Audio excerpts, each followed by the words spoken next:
Permainan Beckham Putra Nugraha yang konsisten memperkuat Persib Bandung hingga mengantarkan juara, akhirnya menarik perhatian pelatih timnas Indonesia, Patrick Kluivert. Pada akhirnya Patrick Kluivert memanggil Beckham ke timnas meski statusnya mengganti pemain yang cedera.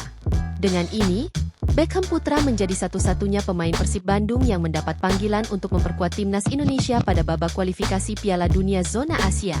Saat dimintai tanggapannya dipanggil ke timnas, Beckham mengaku mengetahui dirinya dipanggil timnas Senin pagi setelah mengantarkan orang tuanya ke asrama haji.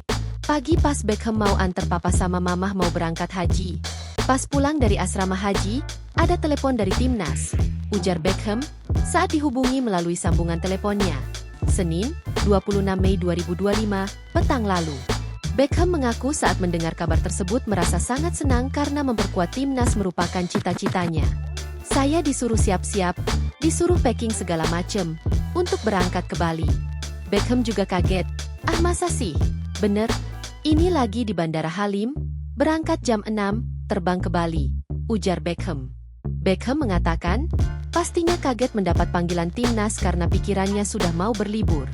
Tadinya juga Beckham mau ke Malaysia, mau nonton MU lawan ASEAN All Star, udah siap tiket, hotel, tapi kan ini panggilan negara. Mau kapanpun, mau hari hanya juga pasti berangkat. Mau main gak main, pokoknya Beckham siap tampilkan yang terbaik nanti pas di Bali, kata pemilik nomor 7 di tim Maung Bandung ini. Saat disinggung apakah ada persiapan khusus, Beckham mengaku, sama saja persiapannya, seperti di klub. Beckham mengaku, ini jadi suatu kebanggaan baginya, setelah membawa Persib juara. Download Tribun X sekarang, menghadirkan lokal menjadi Indonesia.